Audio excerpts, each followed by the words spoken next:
Customers everywhere are complaining about the exact same thing: Birch plywood. They think they're buying premium quality until the saw blade rips through the sheet and the inside looks like a pile of literal trash glued together. Take a look: massive voids, hollow cores, and paper-thin veneer peeling off right before your eyes. This isn't the saw's fault. This is the collapse of an industry standard. And while you're still putting your faith in the labels on the shelves, millions of woodworkers stopped doing that a long time ago. They aren't buying plywood at Home Depot anymore, not because they can't, but because they know exactly what's actually hiding inside those sheets. The truth about this billion-dollar timber industry is much darker than you think. And if you don't want to throw your money out the window on your next project, you need to know this. Stick around until the end of the video. If you've ever bought plywood at Home Depot, there's a high chance you felt this. You're standing at the rack, you see the words Birch plywood. Sounds good, sounds high-end. You tell yourself, yeah, this should work for those cabinets. I used to think so too, until I got it home, put it on the table saw, and made that first cut. The edges shredded, the veneer peeled off like a bad sunburn. And if you're curious enough to look at the edge, you start seeing things that have no business being inside a sheet of wood: gaping holes, uneven layers. Some spots look like someone just shoved some scrap wood in there to make up the thickness. And that's when you start asking yourself, wait, what did I just buy? This is where most people get stuck, because we grew up with a very simple belief: birch equals high quality. Buying from a lumber yard equals better. Higher price equals higher quality.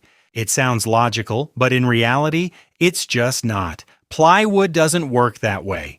You can buy a sheet of birch that's actually just a layer of veneer as thin as toilet paper glued onto a cheap junk core. You can pay $60 for a sheet where every cut is a Hail Mary prayer. And worst of all, you can buy 5 identical sheets, but the quality of each one is a total lottery.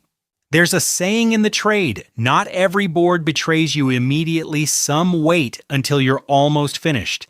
That's why many woodworkers aren't willing to take the gamble anymore. But the real question is, what exactly is going on inside these sheets, and why do they look okay on the outside, but fail miserably the moment you start working them? If you want to avoid this disaster on your next build, hit that subscribe button, because next we're going to slice right into the belly of a plywood sheet, and what you're about to see might change the way you look at lumber forever. Put on your safety glasses, because we're about to perform an autopsy that big box retailers absolutely hate. When you grab a sheet of plywood at Home Depot in 2026, those edges look all nice and tidy, perfectly stacked layers, but that's just cheap makeup on the rim. The moment I rip that board down the middle, the truth comes out like a horror movie. The core isn't solid veneer sheets. Instead, it's a labyrinth of patched up scrap wood, disconnected layers and voids big enough to shove a pencil through. It's time for some cold, hard truth. You didn't buy a sheet of wood, you bought a pile of scrap leftovers held together by high pressure and a prayer. It's like buying a Wagyu beef sandwich only to bite in and find out the filling is just breadcrumbs and sugarcane fiber with the beef sliced hair thin and slapped on the outside just for show. These soul-crushing voids are a woodworker's #1 enemy. You drive a screw in, and instead of a solid grip, it just spins in the abyss. Your money's gone, and your project's ruined. The old saying has never been more literal than right here. Now let's cool down for a second and break down this paradox. We call this junk wood, or scam ply, but technically, legally, Home Depot isn't lying to you. In the timber industry, there are grades called pallet plywood packaging panels, or toppers. These boards were born for one purpose: to be a base for pallets or to line shipping containers.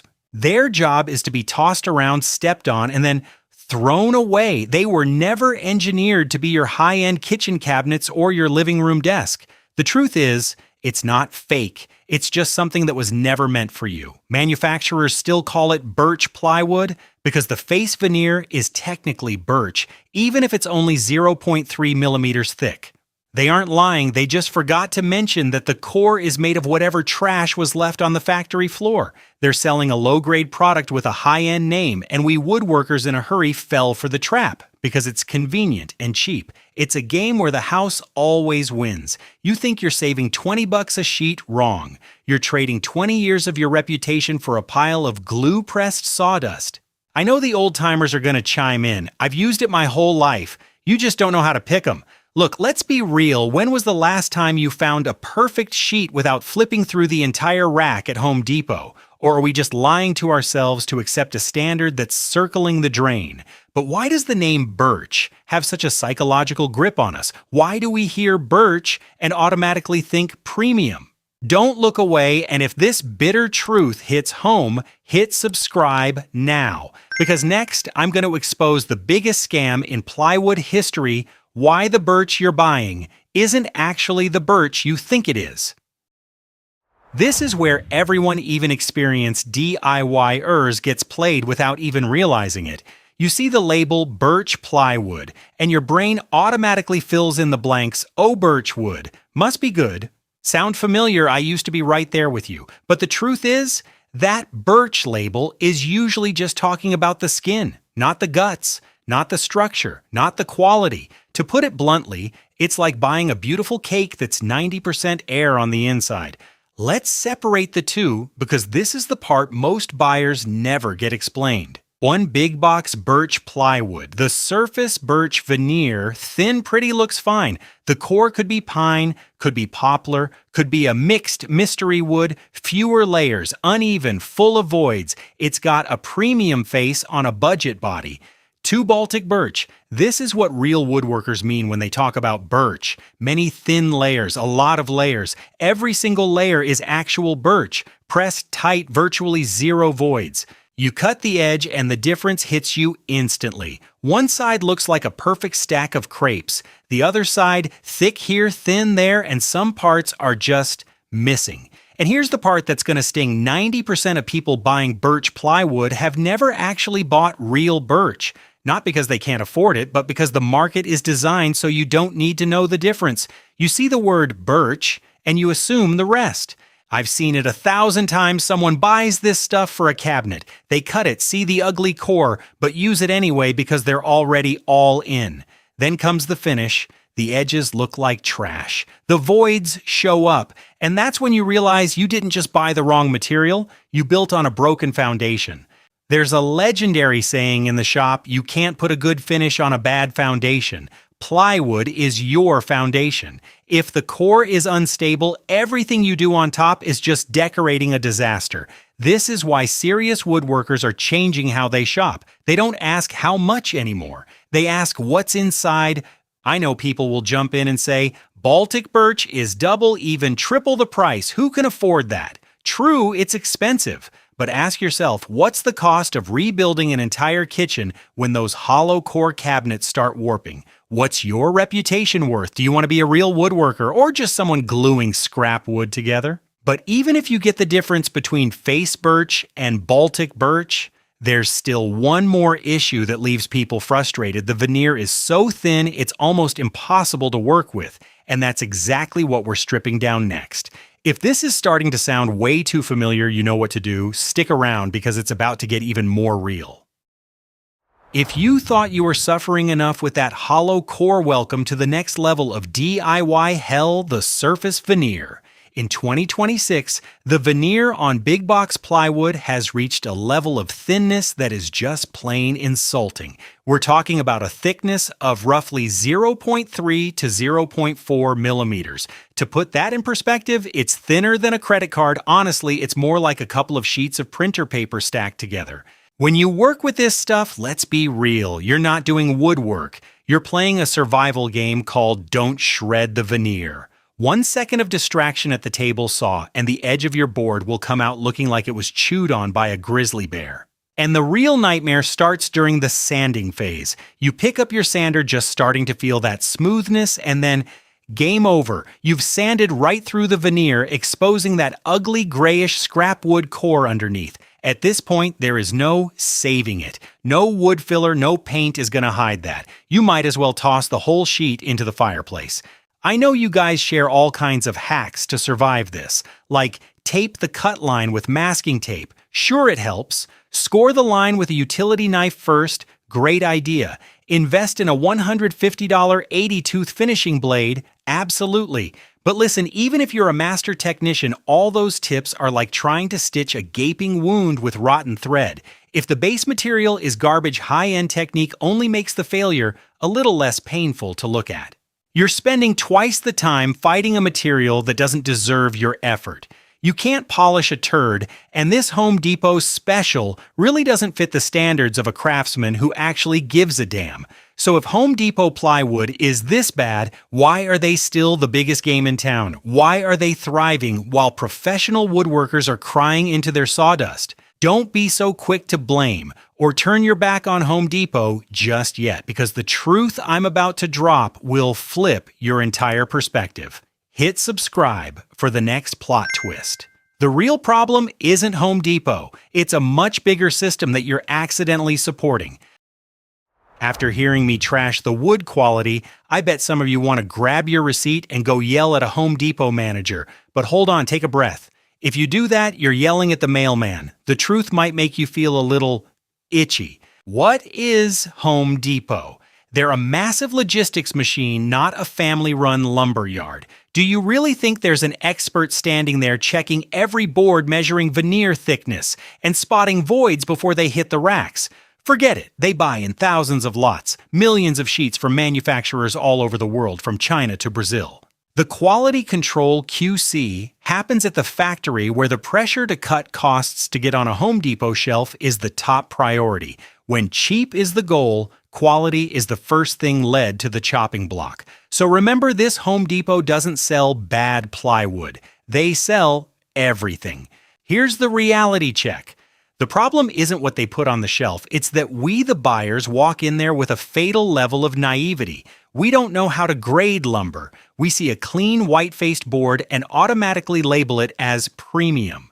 It's like going to a grocery store, buying the cheapest hot dogs in the bin, and then complaining they don't taste like a ribeye steak. Is that the store's fault, or is it yours for not reading the ingredients? You get what you pay for, but in 2026, the saying should be, you get what you know. Big box stores simply provide what the market demands: convenience and a low price tag. If millions of people keep buying that junk wood without complaining, why would they change? I know someone's going to say, but I only have so much in my budget. Fair enough. But let's be honest, you're buying a disposable product disguised as long-term construction material. Stop playing the victim of big corporations when it's our own lack of knowledge that's feeding this market of low-quality products. So if Home Depot is just the middleman, why are the pros, the guys who actually know their stuff, walking away in droves?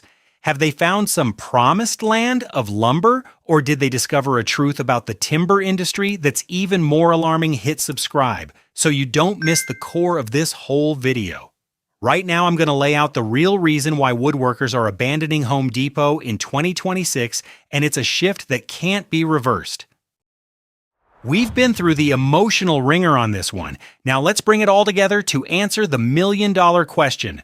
Why, in 2026, are woodworkers from weekend warriors to seasoned pros collectively scratching Home Depot off their plywood supplier list? Let's look at the facts. First, inconsistency. You never know what you're going to get.